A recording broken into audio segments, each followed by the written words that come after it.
Evening for everyone. On behalf of our group, I would like to welcome our lecturer and our fellow classmates for our today Educational Technology Forums. Our discussion today focuses on the topic which is about blended learning versus traditional learning, a comparative study. Education has changed significantly over the past decade. Advance in technology, together with experience during the COVID-19 pandemic, have transformed the way teachers teach and students learn. So today, educational is no longer limited to physical classroom. Digital technologies have created new opportunities for learning anytime and everywhere. As a result, educators are now exploring these different teaching approaches to improve student learning experience. Among the most widely discussed approaches are traditional learning and blended learning. Traditional learning has been the foundation of education for many decades. It emphasizes face-to-face interaction, direct communication between teachers and students, also structured classroom activities. Meanwhile, blended learning combines conventional classroom teaching with digital technologies, allowing students to continue learning beyond the classroom through online platforms and educational resources. Although both approaches aim to achieve the same objective by pro- providing quality education by they differ in terms of teaching method, student participants, flexibility, integration, and learning outcome. This raises several important questions. Is traditional learning still the most effective approach? Has blended learning become the future education? Or should both methods be combined to create a better learning experience? These are some of the questions that we will explore throughout today's discussion. To help us understand this topic from different perspectives, I am joined by three panels. Our first panel is Sebastian Adam, and he will explain the concept of traditional learning, including its strengths, weaknesses, and its role into the education system. Our second panel is Nur Iza Iswani, and she will discuss about blended learning, the technology used, its advantages, its its advantage, challenges, and also why it has become increasingly popular. Last but not least, our last panel is Nur Shafika, and she will compare about both learning method, discuss real-world examples from school and universities, and share insight into the future of education. We hope this education provides a better understanding of how educational technology is reshaping teaching and learning in the 21st century. Without further delay, let us begin our discussion. First of all, thank you for joining us for our panel today. And thank you for joining us today, Mr. Adam. Okay, for, for first, my forum today. To begin our discussion, could you explain about what traditional learning is? Although many of us have experienced this method throughout our discussion, it will be helpful if you could explain its concept, why it has been widely used for so many years, and whether it is still relevant in today's education system. Can you share your opinions, Mr. Adam?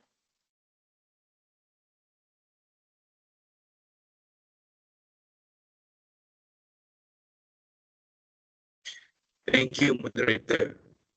Traditional learning, also known as conventional learning, refers the teaching and learning process that take place in physical classroom, where teachers and students interact face to face. It has been the foundation of education for many decades and remains the most commonly used teaching approach in many schools around the world. In traditional learning, the teachers play a central role in delivering knowledge. Lessons are usually conducted according to a fixed timetable and students attend classes in person at a specific location. Teachers explain concepts, provide examples, guide classroom discussion, and access students through assignment, quizzes, and examination. The learning process often rely on textbook, printed worksheet, whiteboard, or chalkboard, and verbal explanation. Students usually listen to the teacher's instruction, take notes, participate in classroom activity, and complete exercise to reinforce their understanding. The main objective of this approach is to provide students with a structured learning environment where knowledge can be delivered systematically and constantly.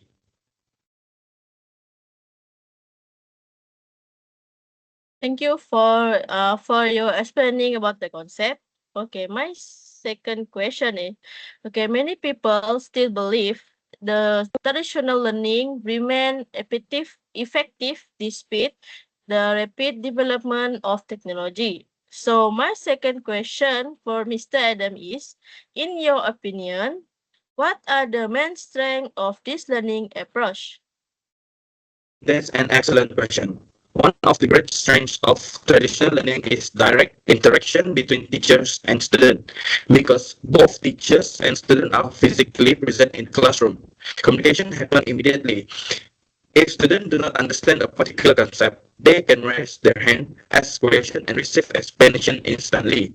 Likewise, teacher can observe student facial expression, body language, and participation, allowing them to identify whether students understand the lesson or need additional support. Another important strength is that traditional learning creates a structured and disciplined learning environment. Students follow a fixed timetable, attend classes regularly, and complete assignments according to schedule deadline. This routine helps students to develop responsibility, punctuality, and good study habits, which are valuable not only in education but also in their future career. Traditional learning also encourages social interaction where students communicate directly with teacher and classroom during lesson, group discussion, presentation, and extracurricular activities. This face-to-face interaction helps students develop communication skill, teamwork, confidence, leadership, and interpersonal relationship that are difficult to fulfill, replicate through online learning. In addition, learning traditional learning is especially effective for subjects that require practical demonstration or immediate supervision. For example, science laboratory experiment, engineering workshop, art classes, and physical educational lesson require students to perform activities under the direct guidance of teachers. These practical experiences are often more meaningful when conducted in person because teachers can demonstrate techniques, monitor safety, and provide immediate feedback. Finally, classroom learning allows teachers to maintain better classroom management. Since students are physically present, teachers can more easily monitor participation, minimize distraction, and create an environment that supports concentration and active learning. Okay, thank you, Mr. Adam. Those are certainly valuable strengths. Okay. However, no learning approach is perfect. So my third question for you is, could you share for us some of the limitations or challenges associated with traditional learning? Of course, although traditional learning has many advantages, it also has several limitations. Firstly, traditional learning is often described as teacher-centered. In many classrooms, teachers spend most of the lesson explaining the contents, while students mainly listen, copy notes, and answer the question. Although this approach ensure that the syllabus is covered systematically, it may reduce opportunity for students to actively explore ideas, thinking critically or solve problem independently. Secondly, traditional learning offers limited flexibility. Student must attend classes at specific time and location. If a student is absent because of illness, transportation issue, or personal circumstances, they may miss important lessons and find it difficult to catch up. Another challenge is that every student learn differently. Some students understand concept quickly, while others require additional explanation and practice. However, traditional classroom generally move at one pace for everyone. As a result, students who learn more slowly may struggle to keep up, while faster learners may feel less challenges. Traditional learning may also make limited use of educational technology. Although many schools now integrated digital tools into classroom teaching, traditional learning still relies heavily on textbooks, printed material, and digital explanations. This may not fully meet the expectation of today's students who are accustomed to using technology in many aspects of their daily life. Furthermore, traditional learning can sometimes reduce students' engagement if teaching material relies mainly on lectures without interactive activity. Students may become passive learner rather than active participant in constructing their own knowledge. Thank you for your highlighting both of the strength and also the limitation.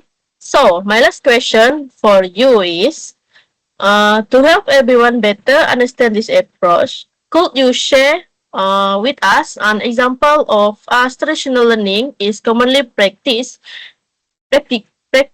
in Malaysia? Certainly, traditional learning continues to be a primary teaching approach in many Malaysian primary and secondary schools. For example, during a Bahasa Melayu lesson, students gather in a classroom according to a fixed timetable. Teachers begin to introducing a lesson objective before explaining grammar rules and essay writing technique using a whiteboard or digital projector. Students listen carefully, write notes in the exercise book, answer questions from the teachers, and complete written exercises individually or in group. Similarly, similarly in mathematics classes, teacher demonstrate problem-solving method step by step before students practice similar questions independently. In history lesson, teacher explain historical event using textbook and encourage classroom discussion to improve students' understanding. Assessment is usually conducted through homework, quizzes, classroom tests, presentation, and final examination. Throughout the lessons, teacher observes student participation, provide feedback, and offer additional guidance whether necessary.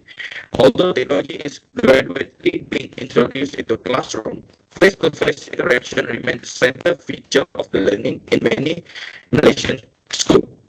This example demonstrates that traditional learning continues to provide students with structured discipline and direct guidance, make it an important component of the education system.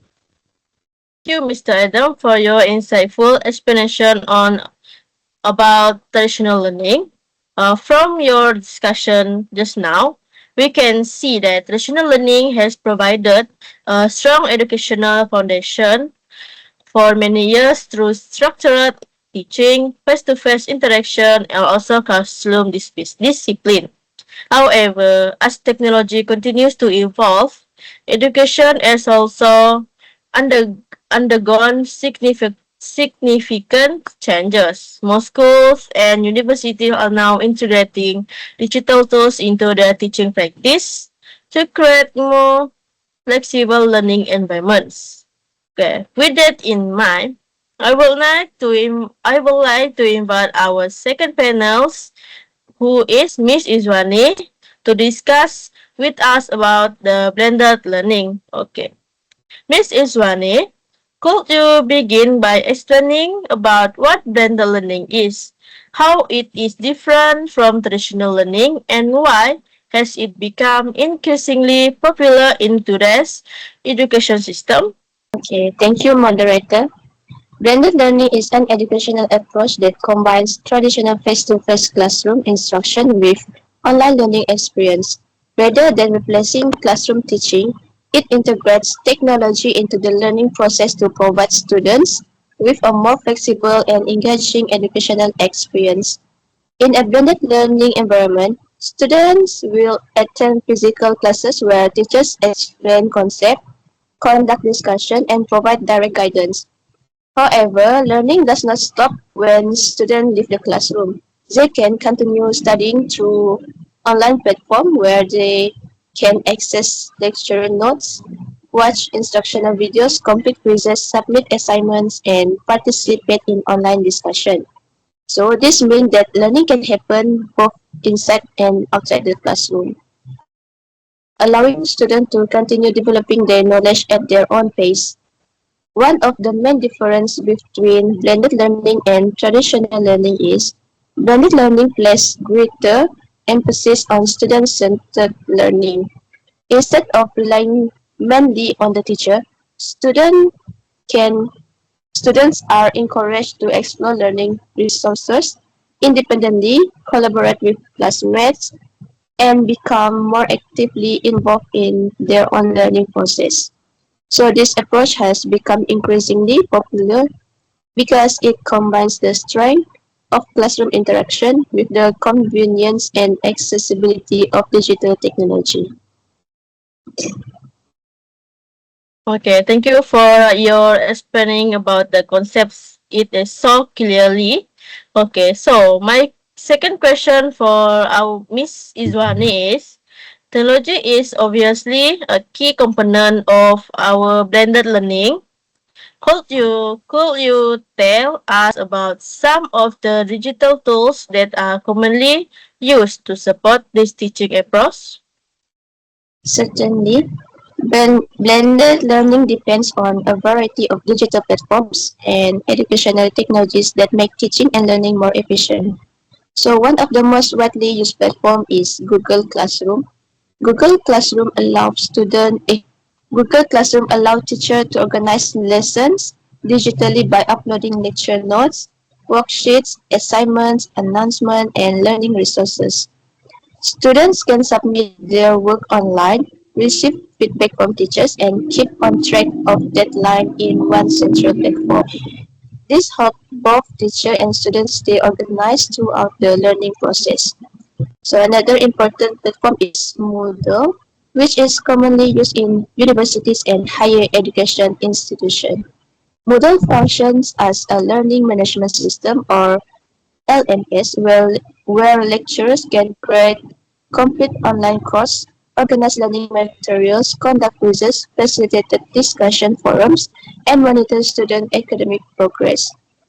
Because everything is stored in one system, students can easily revisit learning materials whenever they need them. So next, another valuable education resource is YouTube. Today, many educators create educational videos or use existing videos to explain complex concepts in subjects such as mathematics, science, engineering, language, and history. Video-based learning helps students understand difficult topics through visual demonstration and real-life example. One major advantage is that students can pause, replay, and review the videos as many times as necessary.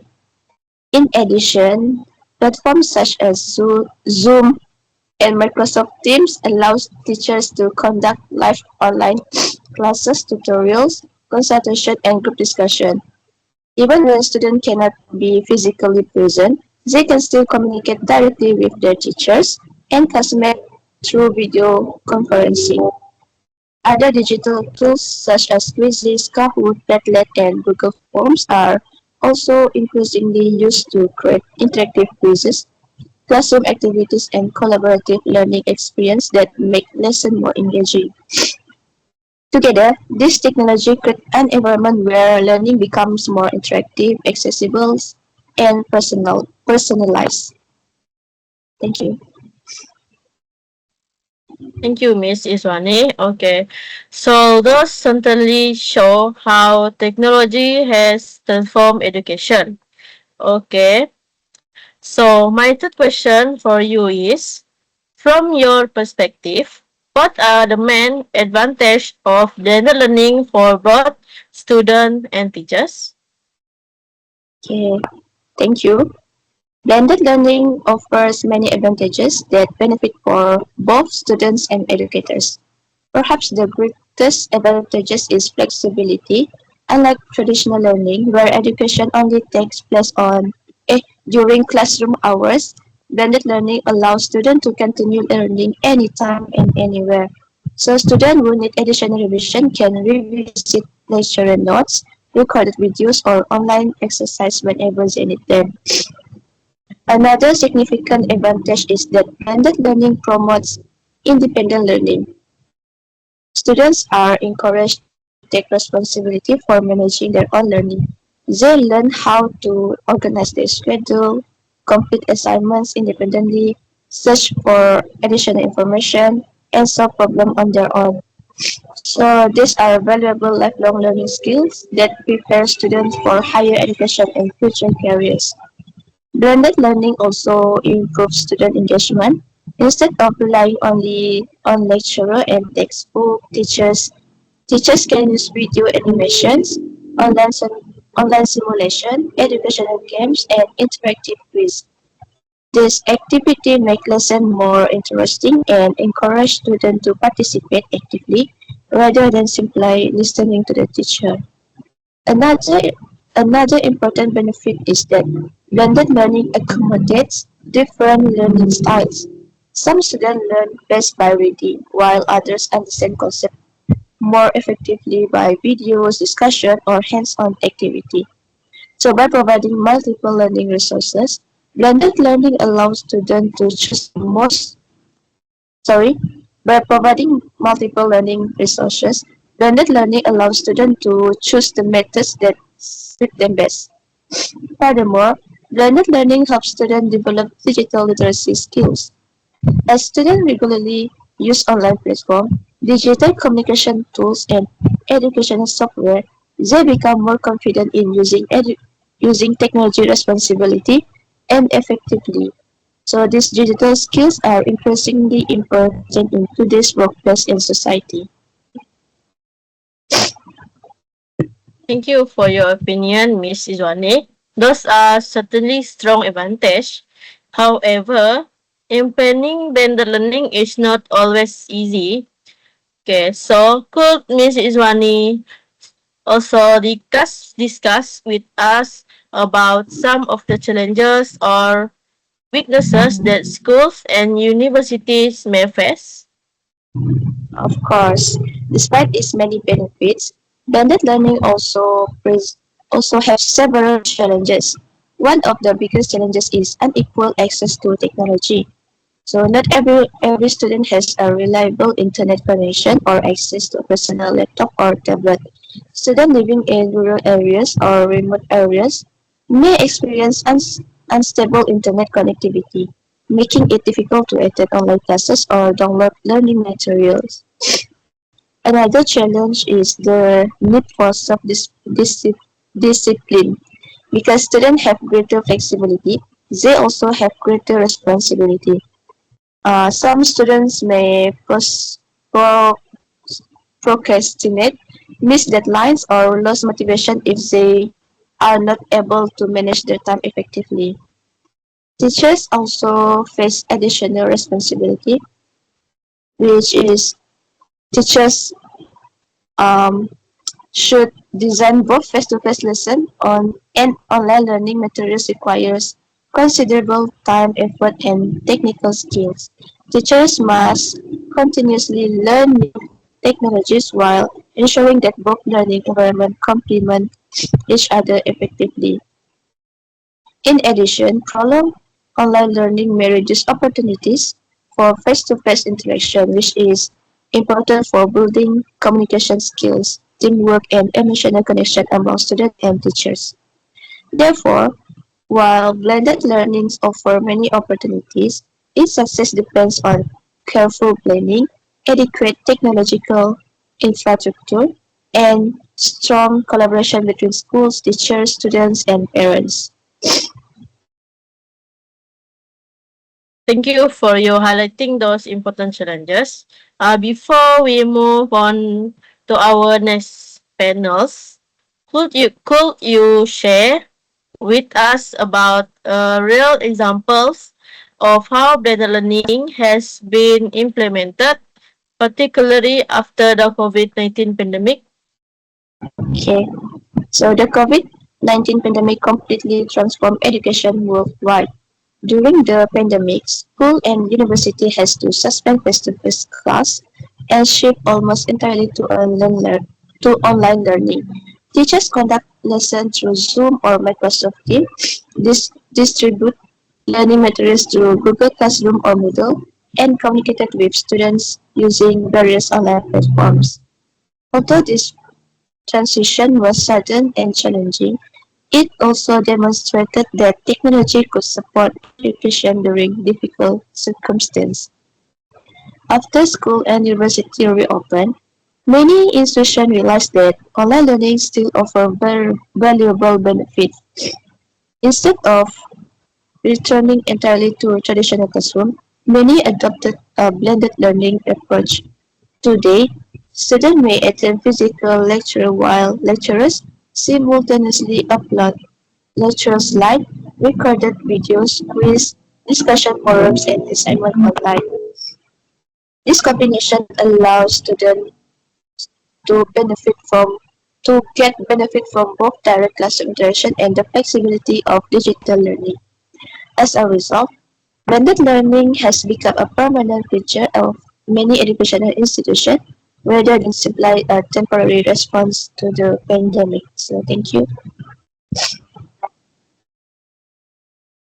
Thank you, Ms. Iswani, for your detailed explanation about blended learning. From your opinion just now, we can clearly see how technology has transformed the way teaching and learning take place in today's educational landscape.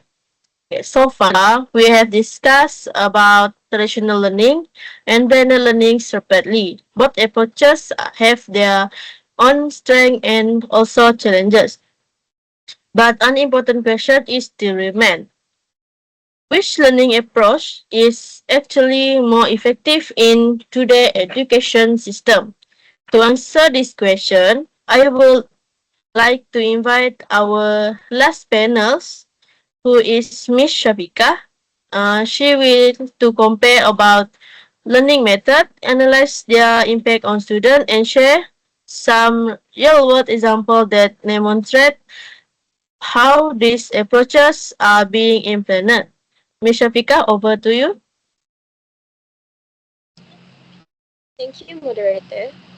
After listening to the explanation from both panelists, it is clear that traditional learning and blended learning share the same goal, which is to help students achieve meaningful learning and develop the knowledge and skills they need for the future. However, although both approaches pursue the same objective, they differ significantly in how learning is done and how students participate in the learning process. So traditional learning is primarily teacher-centered.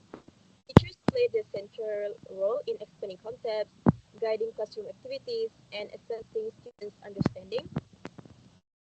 Students usually learn by listening, asking questions, participating in sessions, and completing written exercises. Blended learning, on the other hand, combines teacher guidance with greater student independence. Teachers continue to provide instructions during lessons, but students are also expected to access online learning materials, digital assignment, and participate in virtual discussions outside the classroom. In other words, in other words, blended learning extends beyond learning beyond the classroom.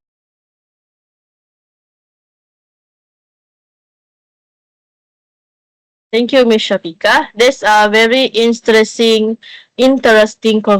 comparison. Besides the teaching approach itself, can Ms. Shafika share with us there is there other major differences between these two learning methods? That's the biggest difference is flexibility. Traditional learning follows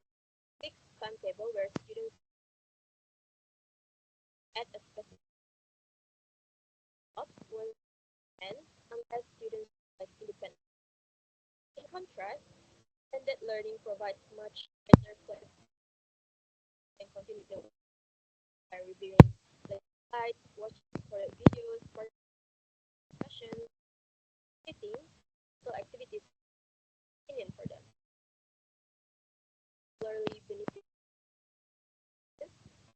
help or require additional time to adopt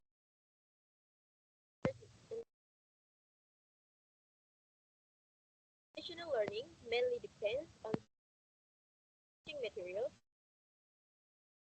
notes, and classroom. Blended learning integrates various digital include and online assessment, and communication that make it accessible.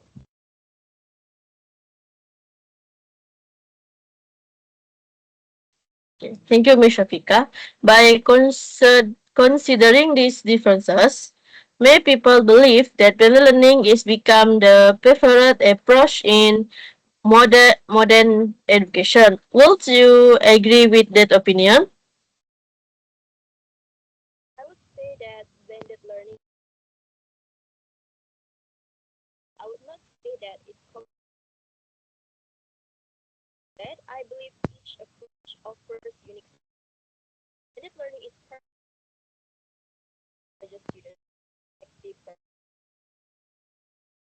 develop independent learning. This critical skills are increasing not only to teach but also that to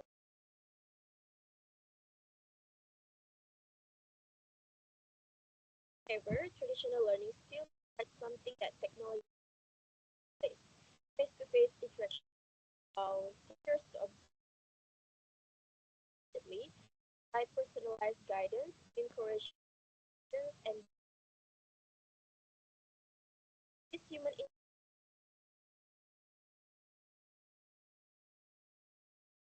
effort and conflict.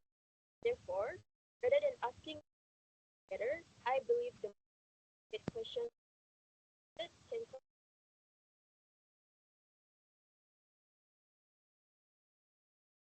That's an excellent point. So let's now focus on students themselves. How do these two approaches influence student motivation and engagement? Can you share with us your opinion? motivation is an best teaching method cannot be digital classroom education often depends on teaching styles.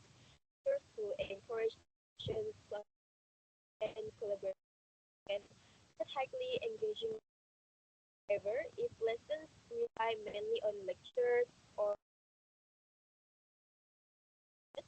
leading to lower participation and reducing blended learning on active engagement, students can watch educational videos, participate in online sessions, practice quizzes, collaborate through and receive immediate feedback through online assessment.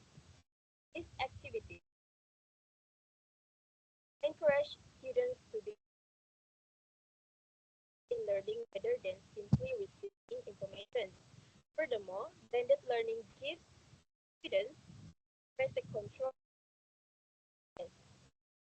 it depicts extra additional resources learn across data on this often increases students' confidence because able and improve however in blended learning often deeply on without effective time management, some distracted by social media or lost. Therefore, regardlessly, the learning approach education is by both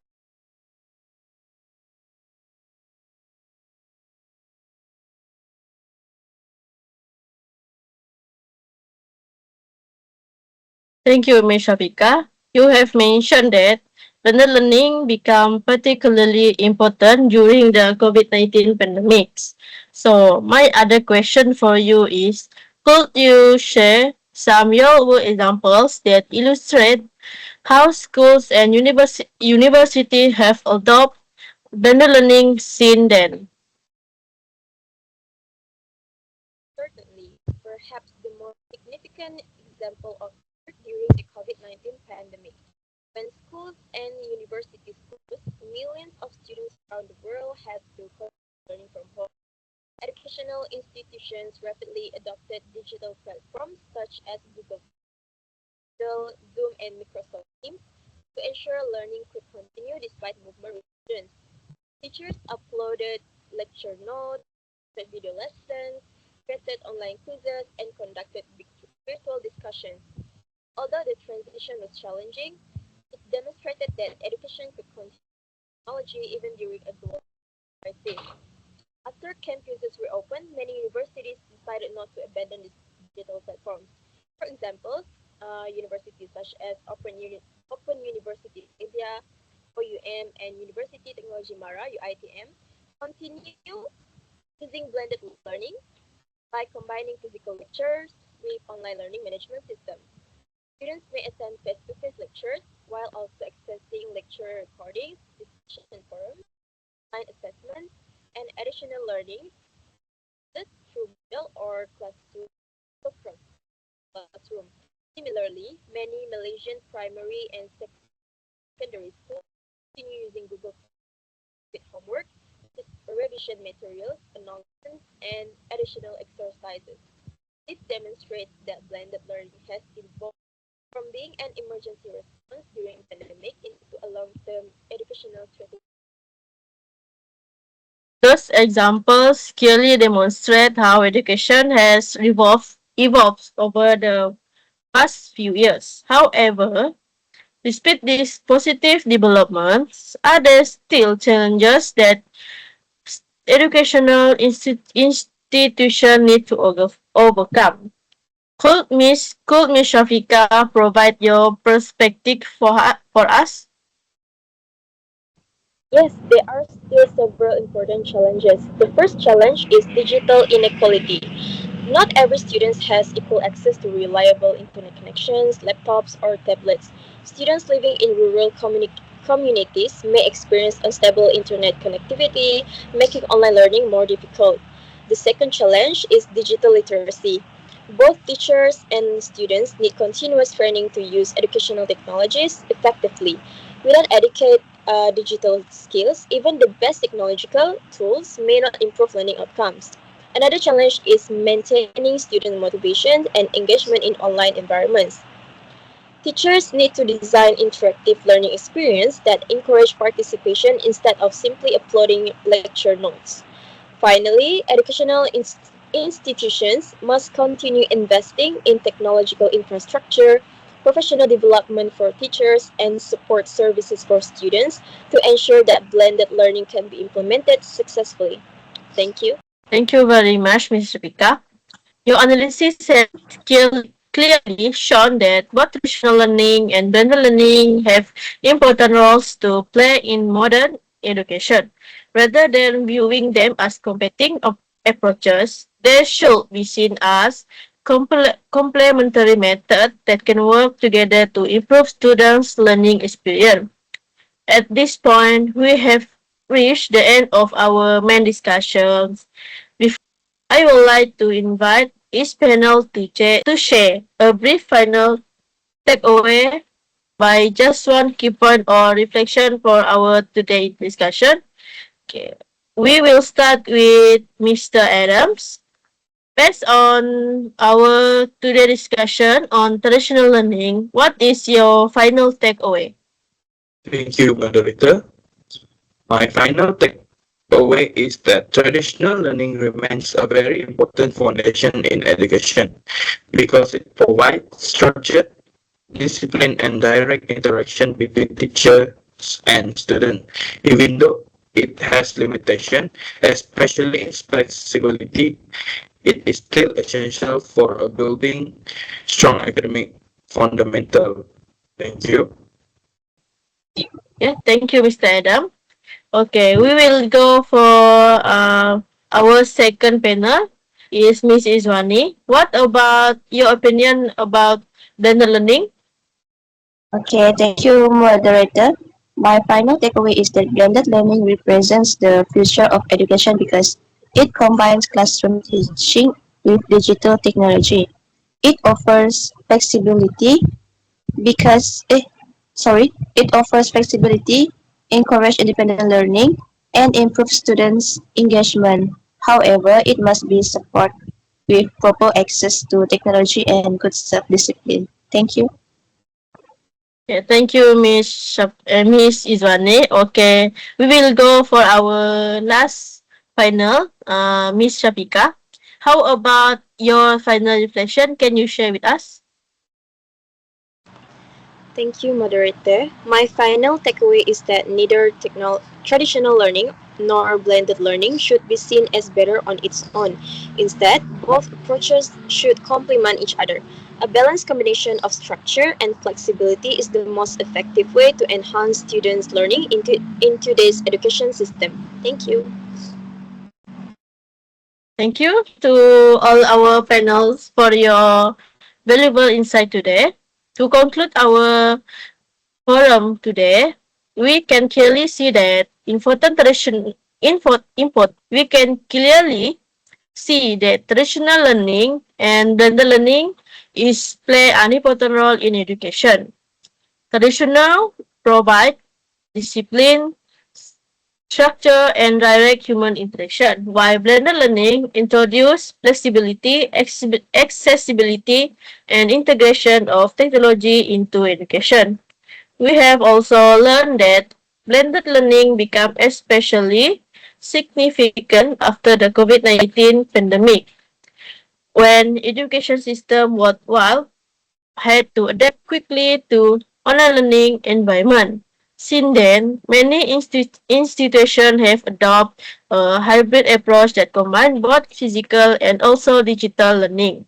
However, challenges such as digital inequality, internet access, and the need of digital literacy also still need to be addressed to ensure that all students can benefit equally from modern educational method. To conclude our forum today, the future of education is not about choosing between traditional learning or blended learning, but about finding the right balance between both approaches. By integrating the strength of each method, we can create a more effective, inclusive, and future-ready education system. On behalf of my group members, I would like to thank everyone for your attention and for joining our forum today. Thank you.